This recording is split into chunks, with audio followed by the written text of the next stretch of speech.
So, we talked about who the father of Indian advertising is and reflected on an era that nurtured a galaxy of stars. I was curious when you mentioned earlier about how you ended up pitching with legends like Piyush Pandey himself, and I'd like to ask what that was like. What say we hear it firsthand from the source itself in this episode? Join us as we celebrate the legacy of Indian advertising.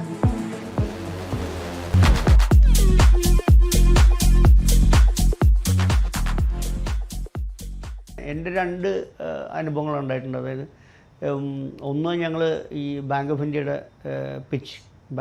പിച്ചിന് പോകുമ്പോഴത്തേക്ക് മുദ്ര ബോംബെ എന്ന ടീമിനെ head ചെയ്ത ഞാനാണ്. അപ്പോൾ എൻ്റെ കൂട്ടത്തിൽ അന്ന് അവിടുത്തെ എക്സിക്യൂട്ടീവ് ക്രിയേറ്റീവ് ഡയറക്ടറായിരുന്ന രാജേഷ് സോണവാന ക്രിയേറ്റീവ്, ബാക്കി എൻ്റെ ടീം മൊത്തം ഏജൻസിയെ ലീഡ് ചെയ്യുന്ന ഞാനാണ്.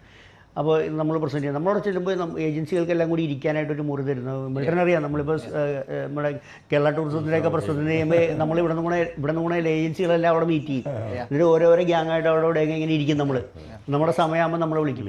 ടിപ്പിക്കലി PSC മെൻറ്റാലിറ്റി ഇതാണ്. PSC എന്ന് പറഞ്ഞാൽ ഇറ്റ്സ് എ ഗവൺമെൻറ് ഓർഗനൈസേഷൻ. അവരുടെ മെൻറ്റാലിറ്റി ഇതാണ്. നമ്മളവിടെ ചെല്ലുമ്പോൾ നമുക്ക് എല്ലാവർക്കും ഇരിക്കാൻ. അപ്പോൾ ഞങ്ങൾ അത്ഭുതപ്പെടുന്നു. ഞങ്ങളവിടെ ഇങ്ങനെ വെയിറ്റ് ചെയ്തിരിക്കുമ്പോൾ പെട്ടെന്ന് ഒഗിൽവിയുടെ ടീം വന്നു, കൂട്ടത്തിൽ പീയൂഷ് പാണ്ഡെ. പീയൂഷ് പാണ്ഡെ കണ്ടു കഴിഞ്ഞാൽ ഇത് നമ്മുടെ മറ്റുള്ള ഏജൻസിയിൽ നിന്ന് വരുന്ന ആൾക്കാരൊക്കെ, നമ്മളൊക്കെ എന്ന് പറയുന്നത് വെറുതെ ഒരു ചെറിയൊരു ജാക്കറ്റൊക്കെ എടുത്തിട്ടാണ് ഇതിൻ്റെ പോകുന്നത്. അപ്പോൾ ഈ പീയൂഷ് പാണ്ഡെ ഇതുപോലെ ഹാഫ് സ്ലീവ് ഷർട്ട് ഇട്ട് വെറുതെ ഒരു പാൻറ്റും ഇട്ട് പുറത്തൊരു ഷർട്ട് ഇട്ടൊക്കെ വന്നിരിക്കുമ്പോഴത്തേക്കും പെട്ടെന്ന് ആൾക്കാർക്ക് തിരിച്ചറിയാൻ പറ്റില്ല. നമ്മളെല്ലാം എണീറ്റ് വന്നു ഇദ്ദേഹത്തെ കണ്ട്. അപ്പോൾ നമ്മൾ സ്വയം എണീറ്റ് പോകും. കാരണം പീയൂഷ് പാണ്ഡെ അതുപോലെ നമ്മളെല്ലാം ആദരിക്കുന്ന ഒരു മഹാവ്യക്തി അവരുടെ ടീമായിട്ട് കയറി വരിക. അപ്പോൾ പുള്ളി ഇരിക്കാൻ പറഞ്ഞു. പുള്ളി ഇരുന്നു. അതിനുശേഷം ഞങ്ങളെല്ലാം അവിടെ ഇരുന്ന് കഴിഞ്ഞപ്പോഴത്തേക്കും നമ്മുടെ കോൺഫിഡൻസ് കംപ്ലീറ്റ് പ്രസൻറ്റേഷന് മുന്നേ തീർന്നു പോകും. കാരണം അപ്പുറത്ത് പീയൂഷ് പാണ്ഡെ പ്രസൻറ്റ് ചെയ്യാൻ വന്നിരിക്കുക. നമ്മൾ ഒത്തിരി സ്ട്രാറ്റജിയും കാര്യങ്ങളൊക്കെ ഉണ്ടായിട്ടുണ്ട്. നിരവധി സ്ക്രിപ്റ്റുകളും ഉണ്ടാക്കി ക്രിയേറ്റീവൊക്കെ ഉണ്ടാക്കിയിട്ടുണ്ട്. പീയൂഷ് പാണ്ഡെ എന്തുകൊണ്ട് വന്നിരിക്കുന്നത് നമുക്ക് അറിയില്ല. അപ്പോൾ നമ്മുടെ എല്ലാം അവരൊരു ടീം വന്നിരിപ്പുണ്ട്. അപ്പോൾ ഈ PUCയിലൊരു കുഴപ്പമുണ്ട്. നമ്മളെ വിളിക്കുന്നതെന്ന് പറഞ്ഞു കഴിഞ്ഞാൽ ആദ്യം വന്ന ആൾക്കാരെ വിളിക്കും. അപ്പോൾ ഇങ്ങനെ വിളിച്ച് വന്നപ്പോൾ നമ്മളെ വിളിച്ചു, അടുത്തത് നിങ്ങളാണ് കേട്ടോ. അടുത്ത ഒരു ടീമകത്തേക്ക് കഴിഞ്ഞപ്പോൾ നമ്മളോട് പറഞ്ഞ് അടുത്ത് നമ്മളാണ്.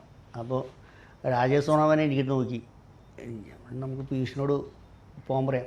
അപ്പോൾ രാജേഷ് സോണവാനെ പയ്യെ പീയൂഷിൻ്റെ അടുത്തേക്ക് നടന്നു ചെന്നിട്ട് പറഞ്ഞു, യു ക്യാൻ ഗോ നെക്സ്റ്റ്.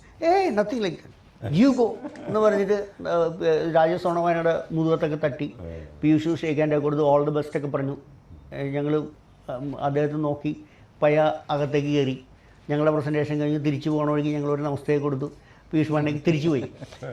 അത് കഴിഞ്ഞ് റിസൾട്ട് വന്നപ്പോഴത്തേക്ക് അക്കൗണ്ട് ഒഗിൽവിക്ക് പോയി. പീയൂഷ് പാണ്ഡേക്ക് കിട്ടി. ഒബ്വിയസ്ലി പുള്ളി വന്നിട്ട് പുള്ളിയുടെ താരപ്രഭയിൽ തന്നെ ക്രിയേറ്റീവ് എന്താണെന്ന് പോലും നോക്കേണ്ട കാര്യമില്ല, പോകും. അതിനുശേഷം പരസ്യം പീയൂഷ് പാണ്ഡെ നമ്മൾ കൂടി പിച്ച് ചെയ്ത പാർട്ടിസിപ്പേഷനിൽ എന്ത് പരസ്യമാണ് പീയൂഷ് പാണ്ഡെ ചെയ്തതെന്ന് അറിയാനായിട്ടൊരു ആകാംക്ഷ നമുക്ക് എല്ലാവർക്കും ഉണ്ട്. എന്താണ് അതിന് വിൻ ചെയ്തതെന്ന്. അപ്പോൾ ആ പരസ്യം വന്നപ്പോഴാണ് ഞങ്ങൾ കണ്ട അന്ന് അവരെഴുതിയ ലൈനായിരുന്നു രസ്തോങ്കി ജമാ പൂഞ്ചി, അതായത് ബന്ധങ്ങളുടെ മുതൽക്കൂട്ട്. അപ്പോൾ പീയൂഷ് പാണ്ഡെ എപ്പോഴും ഒരു ഹ്യൂമൻ ആംഗിൾ പിടിക്കും, എമോഷൻസ് പിടിക്കും. അന്ന് അദ്ദേഹം ചെയ്ത പരസ്യവും ഭയങ്കര രസകരമായൊരു പരസ്യമായിരുന്നു. അതായത് ബന്ധങ്ങളുടെ മുതൽക്കൂട്ടെന്ന് നമ്മൾ പറയുന്നത് ബന്ധങ്ങൾ എത്രമാത്രം ബന്ധങ്ങൾക്ക് വില കൽപ്പിക്കുന്നുണ്ട്. ഇന്ന് ബാങ്കിങ് ഹാസ് ബിക്കം ഒരു നമ്പർ അല്ലേ. ആ സമയത്ത് തന്നെ ഈ banking was becoming very faceless and transactional. ആ ലെവലിലേക്ക് ബാങ്കിങ് കയറിക്കൊണ്ടിരിക്കുന്ന ഒരു കാലഘട്ടം. ഞാനിത് പറയുന്നത് ഒരു 2003-04 ടൈമിലുള്ള കാലഘട്ടം. I think it was 2003 or 2004 this happen. Okay. അപ്പോൾ 2003-2004 കാലഘട്ടത്തിൽ banking was getting into core banking.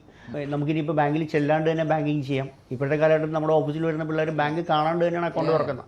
അപ്പോൾ അങ്ങനത്തെ ലെവലിലേക്ക് ബാങ്കിങ് പോയിക്കൊണ്ടിരുന്ന ഒരു കാലഘട്ടത്തിൽ റിലേഷൻഷിപ്പിനുള്ള പ്രാധാന്യത്തെ പറ്റി, പ്രത്യേകിച്ച് ഇന്ത്യൻ ബാങ്കുകൾക്ക് റിലേഷൻഷിപ്പിന് കൊടുക്കുന്നൊരു മൂല്യം, അതിനെപ്പറ്റിയായിരുന്നു. അപ്പോൾ അദ്ദേഹം ചെയ്തൊരു പരസ്യം എന്ന് പറഞ്ഞാൽ രസ്തോങ്കി ജമാ പൂഞ്ചി, അതായത് ബന്ധങ്ങളുടെ മുതൽക്കൂട്ട്. അതിന് ഒരു പരസ്യം എന്ന് പറഞ്ഞാൽ നിങ്ങളൊക്കെ കണ്ടിട്ടുണ്ടാവും. അതായത് ഒരു ബാങ്കർ, ഒരു ബാങ്ക് ഉദ്യോഗസ്ഥൻ വഴിയിലൂടെ ഇങ്ങനെ ഒരു നാട്ടിൻപുറത്ത് ഇങ്ങനെ ചോദിച്ചു വരികയാണ്, ശാസ്ത്രിജിയുടെ വീട് ഏതാണ് ഇങ്ങനെ ചോദിക്കും.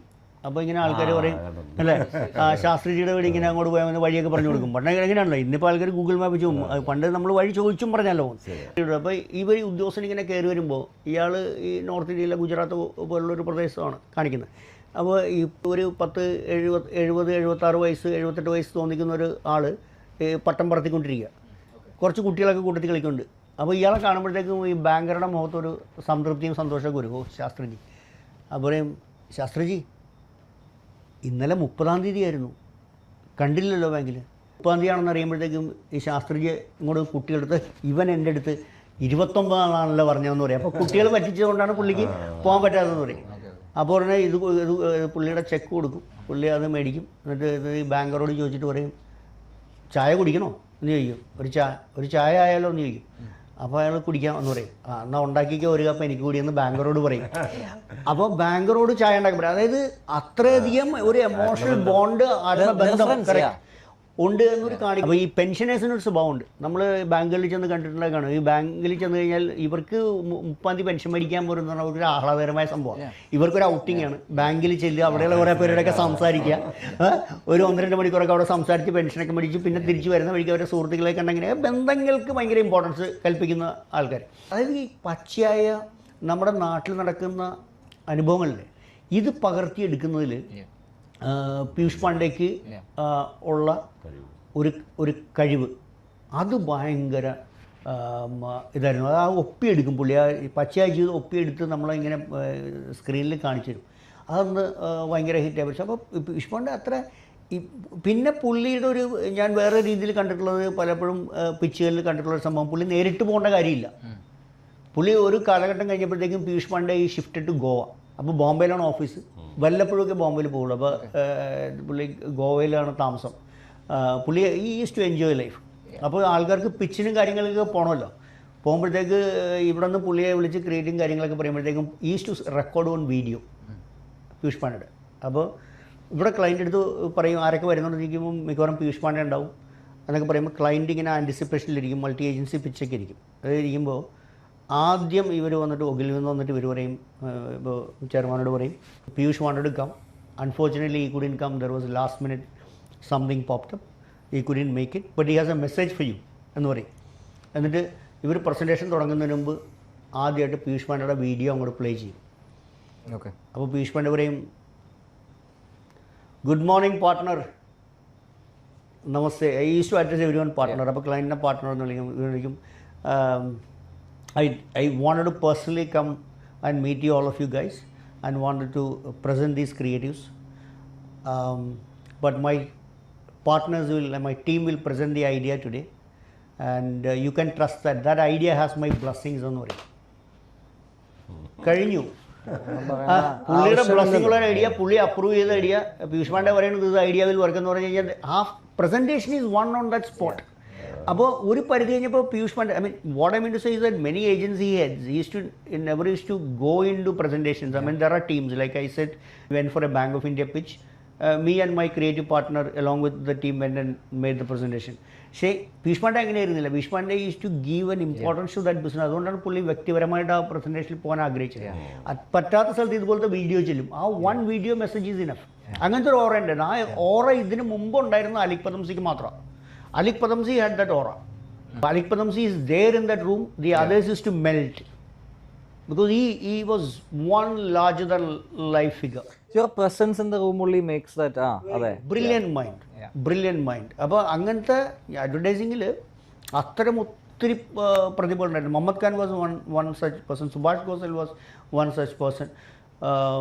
അങ്ങനെ അഡ്വർടൈസിങ് ഇൻഡസ്ട്രിയെ സംബന്ധിച്ചിടത്തോളം പറയുകയാണെങ്കിൽ ഒത്തിരി ഇതുപോലത്തെ മഹാപ്രതിഭകൾ ഉള്ള ഒരു ലോകമായിരുന്നു അഡ്വർടൈസിംഗ് എന്ന്.